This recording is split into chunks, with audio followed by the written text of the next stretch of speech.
Dulu, aku menyebutmu sahabat. Orang yang paling tahu rahasiaku. Yang pertama aku cari saat aku senang, dan yang terakhir aku tinggal saat aku jatuh. Kita tumbuh bersama, tertawa bersama, bahkan menangis dalam pelukan yang sama. Ingat waktu kita nyaris tidak lulus ujian bahasa itu? Aku beneran panik waktu itu. Iya, dan kau terus-terusan bilang kalau kita harus belajar lebih keras. Tapi akhirnya kita malah ketawa ketiwi sepanjang malam. Apa kita akan tetap seperti ini, kawan?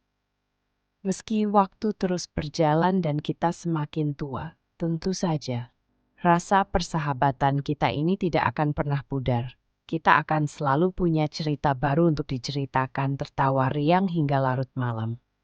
Lagi pula, siapa lagi yang mau bersabar dengan ceritaku yang berbelit-belit ini selain kau? Dan ketika gelap menutupi malam, senyummu adalah satu-satunya cahaya yang kubutuhkan. Dan saat namamu diumumkan sebagai pemenang, aku masih berusaha tersenyum. Tapi hatiku remuk karena bukan soal kalah, tapi soal dikhianati. Apa aku terlalu polos? Apa salahku percaya padamu? Atau memang sejak awal kau hanya ingin mengalahkanku? Kau menang, tapi kau kehilangan aku, sahabat yang paling setia. Dan aku kehilangan kepercayaan bukan cuma padamu, tapi pada semua yang pernah kusebut sahabat. Bagaimana melanjutkan hidup ketika bayang-bayang pengkhianatan terus menghantui? Mungkin waktu akan sembuhkan luka. Tapi apakah aku bisa percaya lagi waktu dan keberanian untuk bangkit lagi? Untuk memberi kesempatan baru pada siapapun yang datang. Walau hati ini masih bimbang, aku tahu harus kuberi ruang pada harapan. Karena hidup tak hanya tentang kejatuhan tapi juga tentang bangkit kembali. Tentang menemui orang-orang yang tepat. Sekarang kita hanya dua orang asing yang punya kenangan.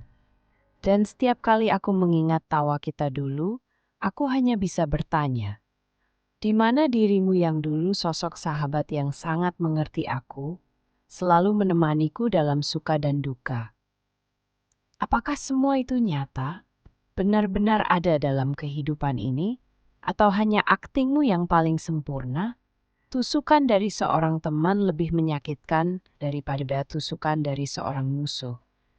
Persahabatan yang rusak seperti kaca yang pecah. Bisa diperbaiki, tapi akan selalu ada retakan. Dikhianati teman seolah-olah kita dihancurkan dari dalam. Terima kasih untuk luka yang tak akan pernah sembuh.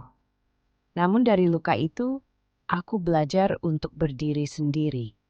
Masa lalu bukanlah tempat untuk kembali, tetapi pelajaran untuk dibawa ke masa depan. Meski hatiku hancur, aku akan berjalan ke depan. Gemuruh angin menjadi sahabat baruku, menghapus air mata yang tak terlihat.